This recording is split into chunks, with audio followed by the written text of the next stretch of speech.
let's talk about the idea of small town gossip, you know? Absolutely, because that is an interesting title in itself. And I think I first heard about small town gossip, I don't know, maybe fall of last year. The true name of the song comes from one of my songs. Okay. Which is about growing up in Asheboro. Okay. And the line is, sit down and catch up on all that small town gossip. Oh, okay, I see. As in, you know, going to a friend's house and hanging out and getting the latest. The latest you gossip. know, Okay. who's with who, what happened here, and all that. In a good sense. Yeah, so I just, you know, thinking about... A fun sense. Yeah, just was running through lyrics one day and oh, small town gossip, that has a nice ring to it. And I think it's very catchy. Well, thank you. It caught my attention. Thank you. And so you grew up in that area. Did you always like music, and did you come from a musical family? Yeah, I have been surrounded by music whether I wanted to or not.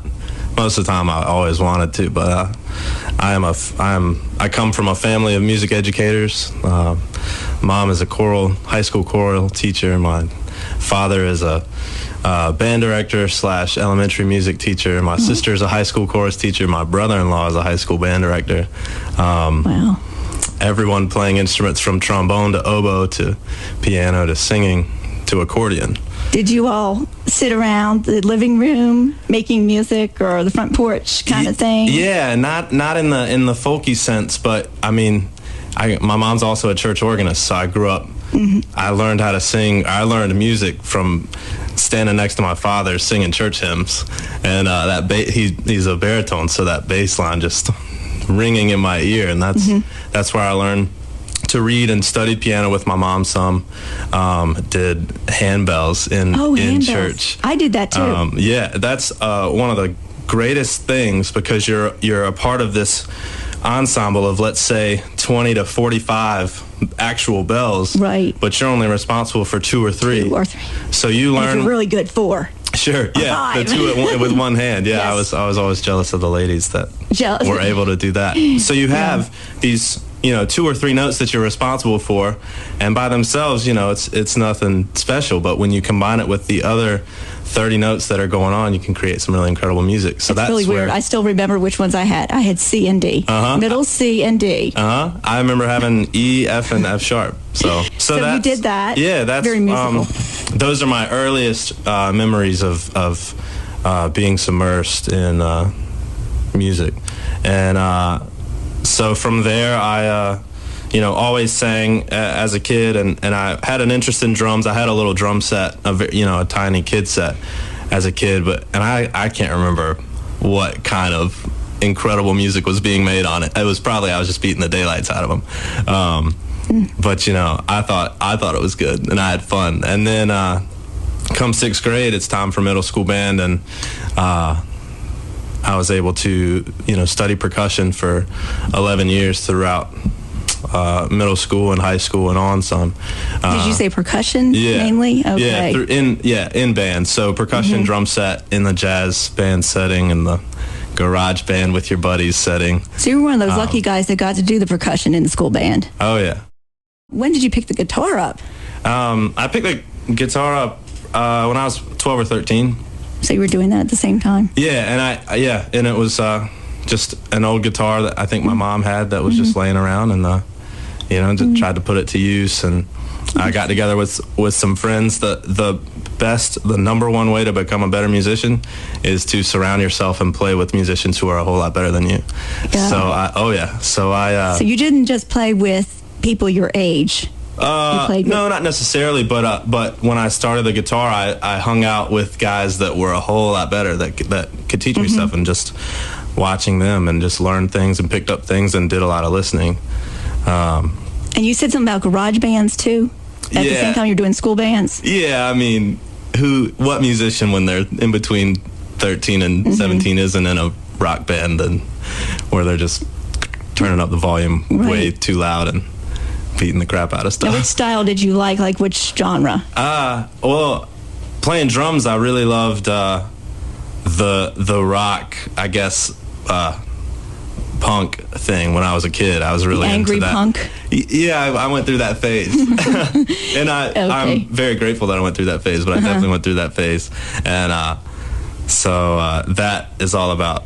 Did you write angry punk songs? Where you bared your soul? Only a few, and then just kind of got out of it and kind of got out of it and got more interested in the guitar and started the folk style songwriting. Did you always write songs? Or when did you start doing that? I probably wrote my first song when I was 14, maybe. Lovelorn songs, or? Yeah. Just curious. Yeah, a little bit of that. I was also, I thought that I was like really, I thought I was this really smart political activist, so I was trying to write a lot about world issues and stuff. Interesting. Yeah, I probably didn't really know what I was talking about, but. No. I think 14-year-olds have opinions. Well, yeah. I mean, good opinions. I mean, I never discount what anyone thinks at any age. I have respect. That's good. I do. Yeah. I mean, everyone's opinions change as they get older, but just because your view changes doesn't mean what you think at a certain age doesn't matter. That's my feeling. Right. So. So I just started writing songs. With an acoustic guitar, it's a lot easier on the ears, for someone to listen to, versus the punk rock drumming thing that I was doing. Your parents' ears. Yeah, definitely. Yeah, the parents' ears when they own the house that you live in. And now, did you have siblings? I think. Yeah, I have one. I have an older sister, and she's a high school music educator. Okay. In the area. She actually is an alum of UNCG. Oh, okay. Was she a lot older than you? She's 2 years older. Okay, so not that much difference. No. So when did you formally get into music? I mean, is this your career, or do you do this on the side? Or? Yeah, when, what's the thing that defines a person? My answer is I'm a musician. I have other jobs, but that's not what I tell people. And somebody asked me today, Stephen, what do you do? I'm a musician. I don't tell them that I'm part-time bartend, I tell them that I'm a musician. Right. Because that's who I am. That's who your identity. Oh, for sure. I understand. Yeah. I actually, have a hard time, searching for things that I'm involved in that aren't music-related. Because I love it so much. It's undoubtedly my passion and what I want to do. And the music that I create it because I think that it has a purpose, and I think that every 6 billion, every person in the world needs to hear it for a certain reason, because I think that it can impact them. So that's why I create music. And that's important, I think, for people to do their passion. Yeah. And it's what fuels who they are. Definitely. And to be allowed to do your passion, I think it's so important. Yep. And to encourage people to be who they are. And life is so much more enjoyable. So, is this your first group that you've put together, or have you had other groups before Small Town Gossip? And I am talking to Stephen Hall here on Carolina Music Storm with Karen Lee, and his group is called Small Town Gossip, out of Winston-Salem. Yeah. For me, it was always, I love collaboration. So when I first started to play shows, or when I first got my first tastes for, playing in front of people, I was like, well, yeah, this is cool playing by myself, but I love layers and I love textures, and I love working with other musicians. So for a while it was, Stephen Hall is playing a show and he wants to have his friend play with him, whether it was a guitar or a violin or another singer or a singer playing the trumpet or whatever. That's kind of where I started, and that's kind of that's still where I'm at today. The music that I create has a lot of opportunity to have layers and textures and different instruments on it. So I bring musicians, friends, and other musicians that I may not know that well, and bring them in to help with me to collaborate. How would you describe your music? I've told many people that know me, the easiest way for me to talk about it, because it mentions two of my favorite artists and influences, is that it's James Taylor meets Dave Matthews Band. Because I love what Dave Matthews does. I love the music that he creates. I also love the ensemble, the collaborating that those guys do. but I'm a huge, I've been influenced throughout my whole life by folk songwriting. James Taylor, Simon and Garfunkel, Jackson Brown, you know, all these people that were coming up in the 60s and 70s, starting this new quiet music movement, if you will, you know, the guy with his guitar. Did your parents play that music a lot in your house? Oh, yeah. Is that why you were influenced? Oh, yeah. I mean, there were all types of music played in my house, you know, whether it's classical. I mean, my parents, my whole family are classically trained musicians, so there's classical music going on. My mom is a classical choral composer, so there's that music going on. But also, you know, my dad's a trombone player, so I'm also a huge fan of Chicago. That was going on all throughout the house when I was a kid. Phil Collins, you name it. Foreigner, Def Leppard, Journey, all these. I mean, yeah, just there was music always going on, and it was always something different, which was cool.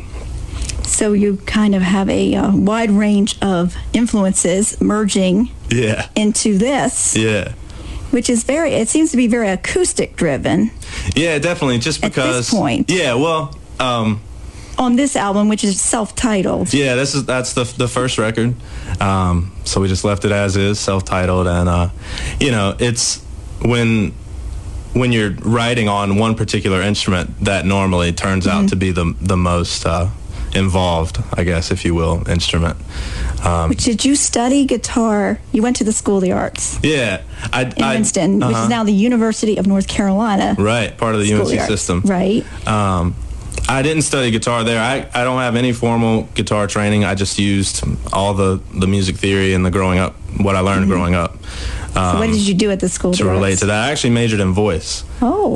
And it's a classical voice program over there, so I was studying to become a classical singer of opera. Oh, my goodness. Yeah, solo classical stuff, anything.